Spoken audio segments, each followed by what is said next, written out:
It was a Tuesday evening, the kind of day that should have faded into the background. Just another routine night in my marriage. But something about it stuck with me, every second etched into my mind like a bad dream you can't shake. Maybe it was the way the air felt heavier than usual or how quiet the house had been when I walked in. Or maybe it was just Lorraine, standing there in the kitchen, scrolling through her phone, not even looking up when I arrived. At first glance, nothing seemed out of place. She was dressed casually but deliberately. A sweater I had always complimented before, jeans that fit her just right, makeup just a little more polished than usual. But it was the hair that made me pause. She had curled it, something she rarely did unless we were going somewhere important. It wasn't like her to get this dressed up for dinner with coworkers. I dropped my keys onto the counter, their clatter breaking the heavy silence. "What's the occasion?" I asked, watching her closely. Lorraine finally looked up, her expression unreadable. "Oh, just grabbing dinner with some people from work." That was the first red flag. She didn't name names. Normally, she would. She was the kind of person who gave details, who was coming, where they were going, what the conversation would probably be about. But this time, she kept it vague. "Just some people from work." "Where at?" I asked, trying to sound casual. "Just a little place downtown. Nothing fancy." Another vague answer. That wasn't like her. Lorraine loved talking about restaurants. If it was somewhere new, she would have gone on about the menu, about the cocktails, about how she had been dying to try it. If it was a favorite spot, she would have been telling me about what she was ordering. But this time, nothing. Just a generic, dismissive response. Something in my gut twisted. "You want me to come?" I asked, keeping my tone light like it was just a joke. She froze. It was barely a second, maybe less, but I caught it. A hesitation so small that someone else might have missed it. But I didn't. Then, as if catching herself, she forced out a laugh. "No, it's just a work thing. You'd be bored out of your mind." Bored? Lorraine and I had been together long enough that I had sat through countless dull conversations with her coworkers. She knew I didn't mind. And yet, here she was, brushing me off like I wasn't even an option. I let out a small chuckle and nodded. "All right, no problem. Have fun." But inside, I felt something shift. As I watched her grab her coat and purse, I noticed something else. Her phone. She picked it up, checked the screen, then turned it face down before slipping it into her bag. That was new. Lorraine never did that. Usually, she just tossed it into her purse, screen up, without a second thought. And then she was gone. I stood in the kitchen, staring at the empty space where she had been just moments ago. The house felt quieter, colder. Something wasn't right. I pulled out my own phone, hesitating for a moment before opening up the location sharing app we had both installed years ago. Back when we trusted each other. Back when I never had a reason to doubt her. Her location was off. My heart pounded in my chest. She had turned it off. I set my phone down slowly, gripping the edge of the counter to steady myself. My mind raced, trying to rationalize it. Maybe it was a mistake. Maybe she had accidentally disabled it. Maybe, no. I wasn't stupid. I had ignored enough small red flags in the past, brushed things off as paranoia. Not this time. I wasn't just going to sit at home waiting for her to come back with some vague excuse about why she had turned off her location. I was going to find out exactly where she was going. I stood in the middle of the kitchen for what felt like forever, staring at the spot where Lorraine had been just moments ago. The silence was suffocating. My mind was working overtime, replaying every little detail of our conversation, looking for clues in the way she spoke, the way she avoided eye contact, the way she hesitated just a fraction of a second before answering my questions. This wasn't normal. I wasn't the kind of guy who overthought things. I never checked her phone, never grilled her about where she was going, never gave her a reason to feel like I didn't trust her. Maybe that was my mistake. Maybe I had been too trusting, too blind, because now, for the first time in years, I felt like I had no idea who my wife really was. I walked over to the table, grabbed my phone, and opened up the location sharing app again. Still off. I swallowed hard, my hands gripping the phone a little tighter. She had turned it off deliberately. That much was clear. There were only two reasons someone did that. Either they didn't want to be disturbed or they didn't want to be found. and I had a sickening feeling it wasn't the first one. For a few minutes, I tried to talk myself down. Maybe it really was just a dinner. Maybe she had a work friend who was going through something personal, and she didn't want me to worry. Maybe she just needed a night to herself, and she turned off her location because she knew I'd check it and jump to conclusions. But that was the thing. Lorraine didn't know me as someone who jumped to conclusions. If anything, I had spent years trusting her without question. So why would she think I'd suddenly start now? Unless she had a reason to. I needed to clear my head. I walked over to the couch and sat down, my leg bouncing as I tried to figure out my next move. I wasn't going to sit here all night staring at my phone, waiting for her to come home with some vague excuse. I needed to do something. That's when an idea hit me. I opened my laptop and pulled up my email. A few months ago, Lorraine had booked us a weekend trip through a reservation app that automatically saved our past bookings. She used the same login for a lot of things. I knew that much. If she had made a reservation tonight, even if it wasn't for work, there was a chance it would still be in there. I took a deep breath, typed in her email, and then hesitated. I shouldn't be doing this. This wasn't who I was. But she wasn't supposed to be someone who lied to me either. I entered the password. Wrong. I tried a variation. Wrong again. My stomach tightened. Lorraine never changed her passwords. She had always been the kind of person who used the same login for years, never bothering to update it. But now, suddenly, it was different. That was another crack in the illusion. I closed the laptop and exhaled slowly, trying to keep my thoughts from spiraling. There had to be another way. I glanced at the clock. She had been gone for nearly an hour now. If she was really just getting dinner, she'd probably be at the restaurant by now. And if that was the case, there was one thing I could do. I grabbed my car keys and headed out the door. I wasn't going to cause a scene. I wasn't going to storm in their demanding answers. I just needed to see it for myself. The drive downtown felt longer than it should have. Maybe it was the weight of my thoughts pressing down on me like a lead blanket. The city lights flickered past, neon signs and street lamps casting strange shadows across the dashboard. My hands gripped the wheel a little too tightly. I knew this wasn't the most rational thing to do, following my own wife like some paranoid detective in a bad movie. But rationality had nothing to do with it anymore. There was something going on, and I needed to see it with my own eyes. I had no concrete plan, no rehearsed confrontation, just a gut feeling gnawing at me, telling me I had to be there. When I finally pulled onto the street where most of the downtown restaurants were clustered, I took a slow lap around the block. The area was packed, people milling about, laughing, couples holding hands as they walked under the glowing signs of trendy new eateries. My eyes scanned the sidewalks, searching for Lorraine's familiar figure. Nothing.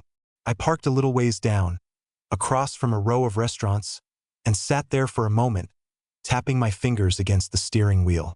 I felt ridiculous. Was I really about to walk into random places looking for my own wife? What was I even hoping to find? Then, just as I was about to talk myself into going home, I saw her. She was stepping out of a sleek-looking wine bar, laughing. Not just a polite chuckle, the kind of laugh that made her throw her head back slightly, her eyes crinkling at the edges. The kind of laugh I hadn't seen from her in a long time. But it wasn't the laugh that made my stomach drop. It was who she was with. A man. Tall, well-dressed, confident in the way he carried himself. He wasn't a coworker. I would have recognized him. This wasn't some casual work gathering. This wasn't a group dinner. This was a date. I froze. A strange, surreal calm washed over me, like my brain refused to fully process what I was seeing.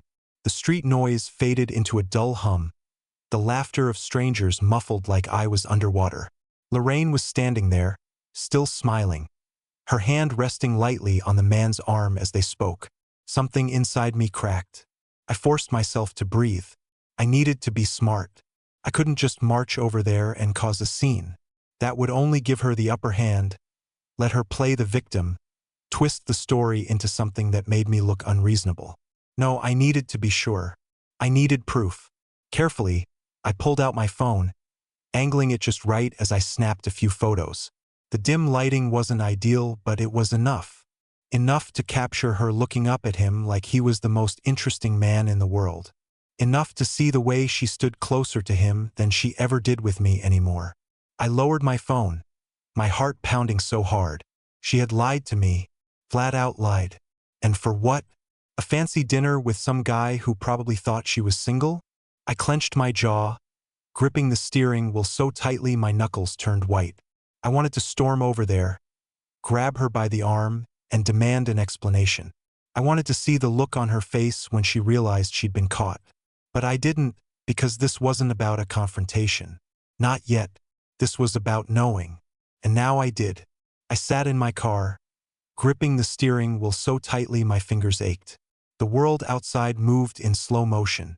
Cars passed, people walked, laughter spilled from the bars and restaurants. But I felt like I was frozen in place, watching a version of my life I wasn't supposed to see. Lorraine was still there, just a few yards away, standing under the soft glow of the wine bar's entrance, wrapped in a conversation that seemed far too intimate for a so-called work dinner. She wasn't just talking to this man. She was engaged, her body leaning toward him in a way that sent a bitter chill through me. I tried to analyze every detail, every movement. The way she tucked her hair behind her ear, the way she smiled just a little too long, the way her hand brushed against his forearm as if testing boundaries she had already shattered. I should have stormed in. I should have walked up, cleared my throat, and let her see me standing there, her husband, the man she had just kissed goodbye an hour ago, now watching her play out whatever fantasy she thought she was living. But I didn't. I wasn't ready. Instead, I sat back, phone in hand, and waited. For nearly 20 minutes, I watched, my chest tightening with every passing second. Eventually, the two of them turned and walked down the sidewalk together. He wasn't just walking her to her car.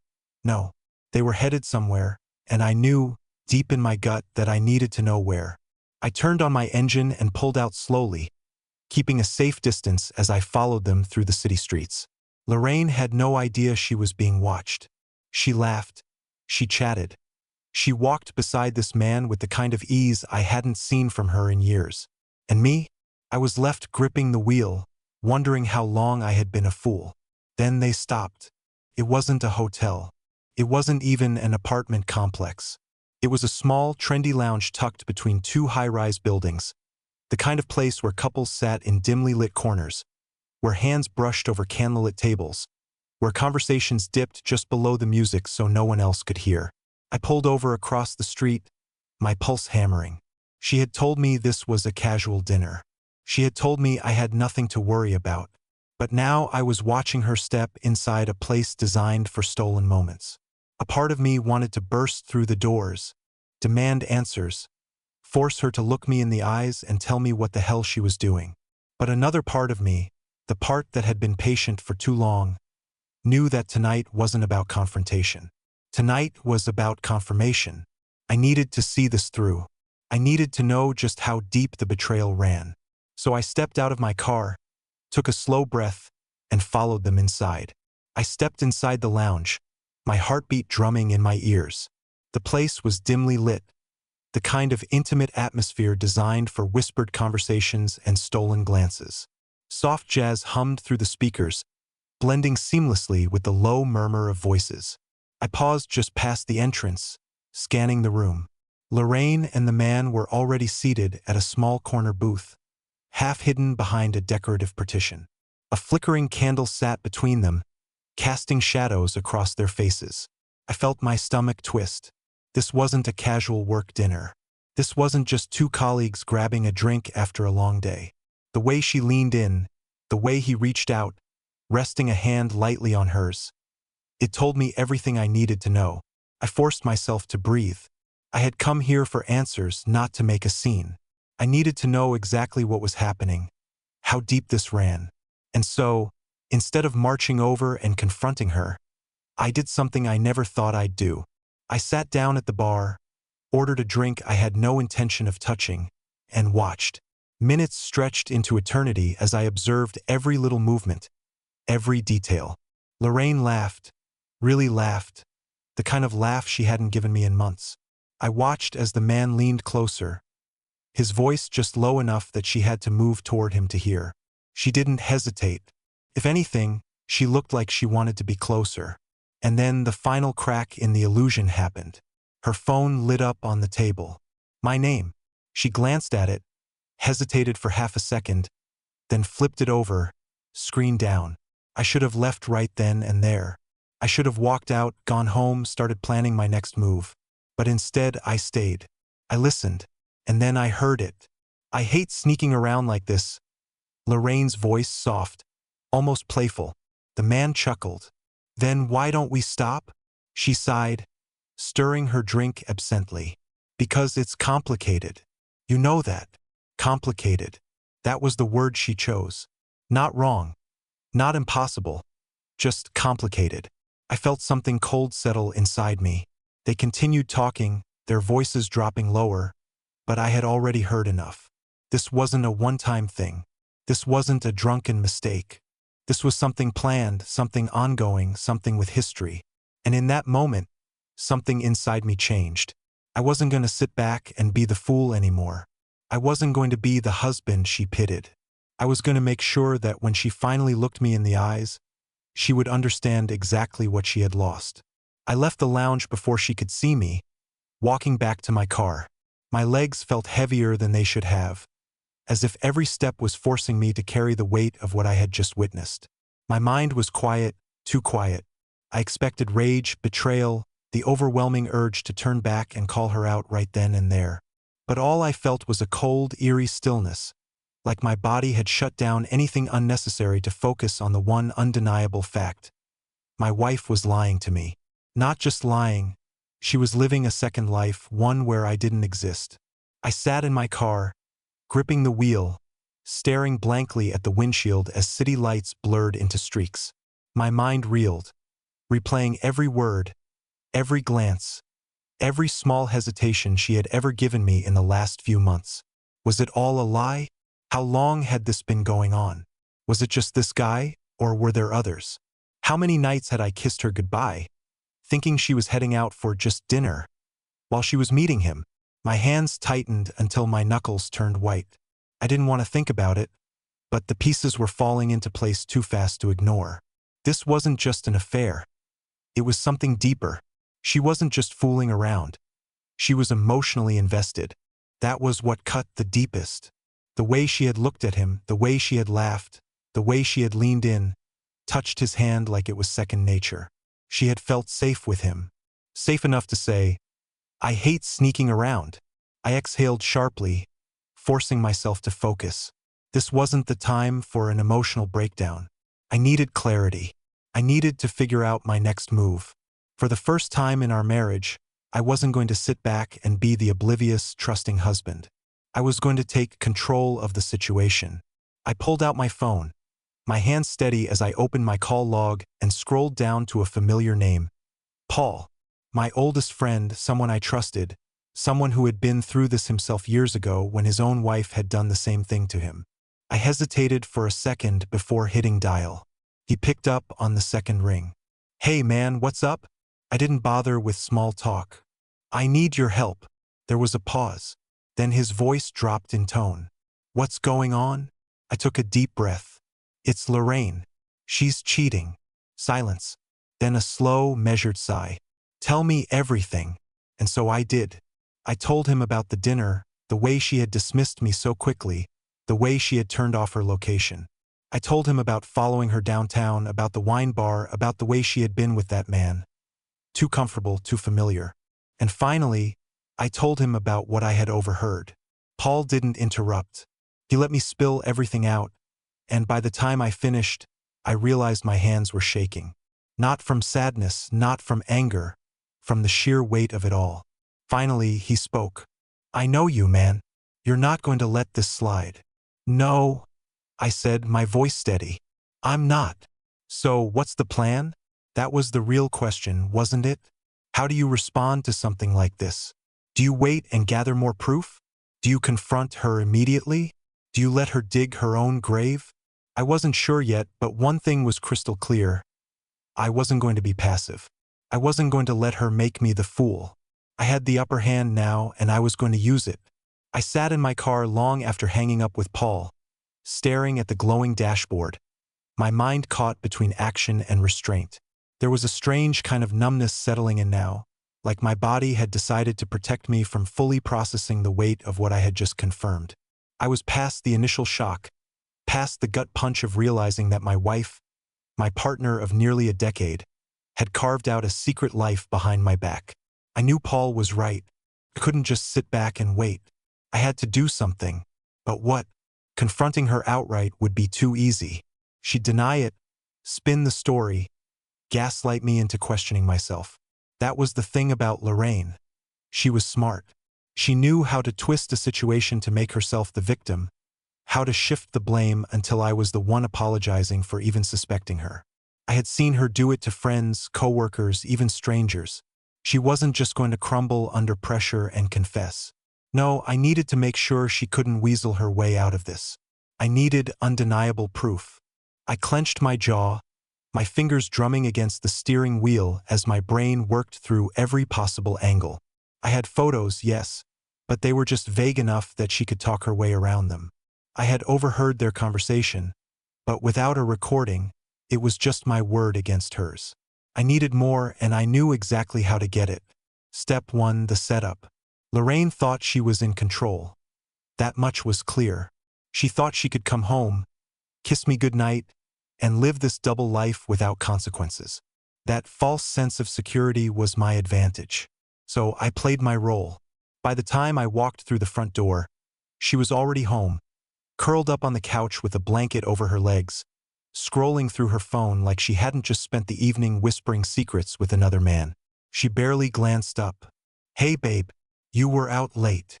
I swallowed the bile rising in my throat and forced a casual smile. "Yeah. Grabbed a drink with Paul after work." She nodded, seemingly satisfied with the answer. If she had any suspicions about where I had been, she didn't show it. Her attention was back on her phone, her fingers moving swiftly across the screen. Texting him, probably making plans. It took everything in me not to snap. Instead, I walked over, pressed a kiss to the top of her head like I always did, and muttered, "I'm exhausted. Going to shower and head to bed." She hummed in response, barely acknowledging me. I turned away, walking toward the bathroom, my mind already on the next phase of my plan. Step 2. The trail she didn't know she left. Lorraine had always been careful, but nobody was perfect. And for all her deception, she had gotten comfortable, too comfortable. The moment I was out of sight, I pulled out my phone and opened our shared mobile carrier account. It was a little trick I had learned a while back, something most people never thought to check. Every call, every text message, who she contacted, how long they talked. It was all logged right there, plain as day. I scrolled through the records, my pulse hammering in my ears.